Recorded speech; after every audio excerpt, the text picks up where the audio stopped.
আসসালামু আলাইকুম। সুখবরের পাশাপাশি একটু খারাপ খবরও আছে, সেটার জন্য আমরা প্রথমে দোয়া করি। ট্রাম্প গতকালকে G7 এর যে বিশ্ব মোড়লদের বৈঠক ছিল, সেই বৈঠককে মাঝপথে রেখেই হোয়াইট হাউসে চলে গিয়েছে। সেখানে যাওয়ার পর একটা বক্তব্য দিচ্ছে যে আপনার যা কখনো কল্পনা করে নাই এমন কোনো কিছু ঘটতে যাচ্ছে। ধারণা করা হচ্ছে যে ইরানের যিনি সর্বোচ্চ নেতা আছেন তিনি সম্ভবত খরচের খাতায় উঠে গেছেন। ইরানের পক্ষ থেকে বলা হয়েছে তাকে সুরক্ষিত জায়গায় নিরাপদে রাখা হয়েছে, কিন্তু ট্রাম্প বলছে যে খামেনি কোথায় আছেন যুক্তরাষ্ট্র তা জানে। এই কথাটাকে হালকা নেওয়ার কিছু নাই। গত 4 দিনে ইসরায়েল যা চাইছে, যেখানে চাইছে সেইখানেই কিন্তু অভিযান চালাইছে, সেই ব্যক্তিদেরকেই শাহাদাত করতে পারছে। ট্রাম্প কি চায়? ইসরায়েলকে ঝুঁকতে হবে, চুক্তি করতে হবে, কিন্তু ইসরায়েল কি ঝুঁকবে না। খামেনি সাহেবের গতকালকে যে বার্তা বিশ্বজুড়ে মুসলিমদেরকে নতুনভাবে অনুপ্রাণিত করেছে যে শেষ অবধি লড়াই চালিয়ে যাবে। ইরানের অবস্থা খুব বেশি ভালো না। রাজধানী তেহরান ছেড়ে হাজার হাজার মানুষ বিভিন্ন জায়গায় চলে যাচ্ছে, পাশাপাশি অনেকে দেশ ছেড়েও বিভিন্ন দেশে যাওয়ার চেষ্টা করছেন, কারণ তেহরানে বড় ধরনের অভিযান চালাবে ইসরায়েল। আমরা যখন ইরানের বিজয় গাথা কাটছি, এর ফাঁকে কি ইরানে ইসরায়েল অভিযান চালাচ্ছে না? চালাচ্ছে। গেল 24 ঘন্টায় ইসরায়েলের বিপরীতে নিজেদের শক্তির সক্ষমতার জানান দিয়েছে ইরান। ইরানের সেনাবাহিনী গত 24 ঘন্টায় 28টি শত্রু বিমানকে শনাক্ত করেছে এবং প্রতিহত করেছে দাবি করেছে ইরান। এর মধ্যে একটি ছিল শক্তিশালী গুপ্তচর ড্রোন, যা সংবেদনশীল স্থান থেকে তথ্য সংগ্রহের চেষ্টা করছিল। খবর হচ্ছে আল জাজিরা। প্রতিবেদন অনুযায়ী ইরানের সামরিক বাহিনীর দাবি তারা ইসরায়েলের একাধিক পৃথিবীর সবচেয়ে আধুনিক, যেটাকে বলা হয়ে থাকে যে যুদ্ধের game changer, F-35 স্টিলথ fighter. স্টিলথ fighter মানে এই যুদ্ধ বিমানটার মধ্যে স্টিলের একটা প্রলেপ আছে, যার কারণে এটা যখন আকাশে উড়ে আপনি এটাকে আইডেন্টিফাই করা কষ্টকর হয়ে যায়। কারণ নর্মালি মার্কারি বা যে কালারটা আপনি দেখবেন যে মার্কারি কালারের মধ্যে একটা আকাশের কালার পড়লে আপনি সহজে খুঁজে পাবেন না যেখানে একটা গ্লাস আছে। তদ্রুপ এই স্টিল ফাইটার জেটগুলোকে এমন ভাবে ডিজাইন করা হয়েছে যেটা যখন আকাশে উড়ে খালি চোখে আপনি দেখবেন না যেখান থেকে কোনো বিমান আছে কিনা, রাডারকে ফাঁকি দেওয়ার জন্য। কিন্তু ইরান বলছে যে তারা এই ইসরায়েলের একাধিক 5টা F-35 স্টিল ফাইটার জেটকে তারা ভূপতিত করেছে এবং আরো শত শত ড্রোন তারা ভূপতিত করেছে। অন্যদিকে ইসরায়েল বলছে যে আপনার প্রতিরক্ষা বাহিনী যে ইরানে তাদের চলমান অভিযানে তারা যথেষ্ট সফলতা পেয়েছে এবং তাদের দাবি এই মুহূর্তে তেহরানের আকাশে সম্পূর্ণ বিমান শ্রেষ্ঠত্ব অর্জন করেছে ইসরায়েল। আর ইসরায়েলের দাবি যে তেহরানের আকাশ সীমার পূর্ণ নিয়ন্ত্রণ এবং দেশটির সর্বোচ্চ নেতা খামেনি সাহেবের অবস্থান শনাক্ত করে ফেলেছে আপনার ইসরায়েল, শুধুমাত্র ট্রাম্পের গ্রিন সিগন্যালের অপেক্ষায় আছে। অপরদিকে ইসরায়েল বলছে যে শত্রুদের বেশিরভাগ আক্রমণকেই প্রতিহত করা হয়েছে।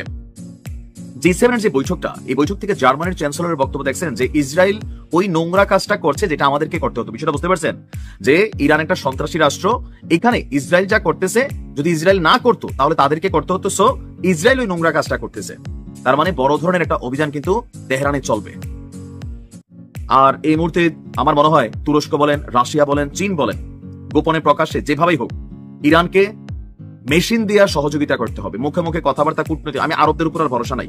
মিনিমাম লেভেলে তুরস্ক একটু ফরফরাই তো, বাট ফরফরানিতে আছে নাকি দিবে সেটা সময় বলে দিবে। ইরানকে আল্লাহ হেফাজত করুক।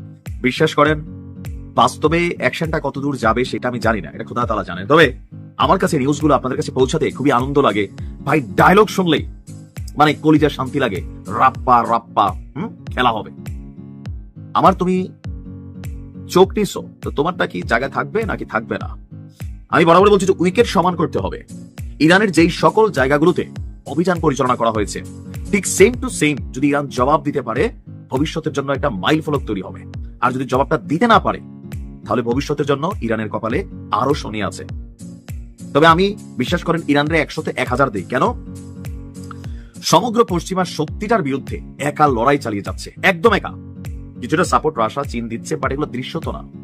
যাই হোক, আপনারা জানেন যে গতকালকে ইরানের রাষ্ট্রীয় টেলিভিশন এবং রেডিও সেন্টার অদৃশ্য হয়ে যাবে। ইসরায়েলের পররাষ্ট্রমন্ত্রী ইসরায়েল কাজ সেই কথা বলার কয়েক ঘন্টা পর কিন্তু ঘটনা ঘটলো। ইরান কি করতেছে? ইরান বলতেছে আমাদের টেলিভিশন ঘুরাইছো, তোমাদের একটা না ডাবল ঘুরানো হবে। ইসরায়েলের চ্যানেল 12 এবং চ্যানেল 14 এই দুইটা টেলিভিশন প্রতিদিন বিভিন্ন ধরনের উল্টা পাল্টা নিউজ দিয়া ইরানকে বিভ্রান্ত করে, পশ্চিমা বিশ্বকে বিভ্রান্ত করে, আরব রাষ্ট্রগুলোকে বিভ্রান্ত করে। আর এই দুটি টেলিভিশন চ্যানেলকে গুড়িয়ে দেওয়ার ঘোষণা দিয়েছে ইরান। চ্যানেল দুটির কার্যালয় থেকে অলরেডি বেসামরিক লোকদেরকে সরিয়ে নেওয়ার জন্য নির্দেশ দিয়েছে ইরান। টেলিভিশন সেন্টারে যারা কাজ করে তারা কিন্তু বেসামরিক মানুষ, সামরিক না, পেটের তাগিদে জীবিকার তাগিদে কাজ করে। যেমন ইরানের যে টেলিভিশন, রাষ্ট্রীয় টেলিভিশনে হামলা চালানো হয়েছে, সেখানে কিন্তু 5 থেকে 7 জন মানুষ মারা গেছে, যেটা নিয়ে ইরান কিন্তু একটা পয়েন্ট পাইছে। আর ইরান এখন করতেছে কি, আগে ভাগে জানাইয়াই, আমার মতে যে আগে জানাইয়া যখন আপনাকে ঠুইকা দেওয়া হয় সেটাকে বলা হয় যে সক্ষমতা, যেটা ইসরায়েল অনেকাংশে দেখাচ্ছে। আগে বলতেছে তারপর করতেছে। সেম স্টাইলে ইরান এবার আগেই ঘোষণা দিচ্ছে যে আপনার এই দুইটি কার্যালয় থেকে বেসামরিক লোকরা যেন নিরাপদ দূরত্বে সরে যায়। তো ইসরায়েল কি হালকা নিচ্ছে? না। ইরানের এমন ঘোষণার পর ইতিমধ্যেই ইসরায়েলি কর্তৃপক্ষ চ্যানেল দুটির সদর দপ্তরকে খালি করার নির্দেশনা দিয়েছেন, যে কোনো মুহূর্তে এই দুইটা টেলিভিশন চ্যানেলে সুনির্দিষ্ট পতাকার মাধ্যমে অভিযান চালাবে ইরান। আমি দেখার অপেক্ষায় আছি। বইলা কইয়া শত্রুপক্ষকে সময় দিয়া তারপর যখন আপনি সবগুলা জাল ছিদ্র কইরা আইসা আপনি আপনার অভিযান পূরণ করতে পারবেন, দেন শত্রুদের কাছে বার্তা যায় জিনিস আছে। আমি বলবো আরব রাষ্ট্রগুলোকে, ভাই ওই যে আপনার জর্ডানের দ্বিতীয় রাজা কি জানি, সে বলতেছে যে ইসরায়েল যে অবস্থা শুরু করছে ভবিষ্যতে, ভাই ভবিষ্যৎ না, তোমাদেরকে তো ইসরায়েল গনেই না জর্ডান রে। আমি বলছিলাম না প্রথমে যে দুইটা লড়াই হয়েছিল আরবদের সাথে, ওই সময় দ্বিতীয়বার জর্ডান কিন্তু লড়াইয়ে সামিল হয়েছিল তৎকালীন প্রেক্ষাপটে, কিন্তু উল্টো জর্ডানের 40% ভূমি ইসরায়েল দখল করে নিয়েছিল তখন।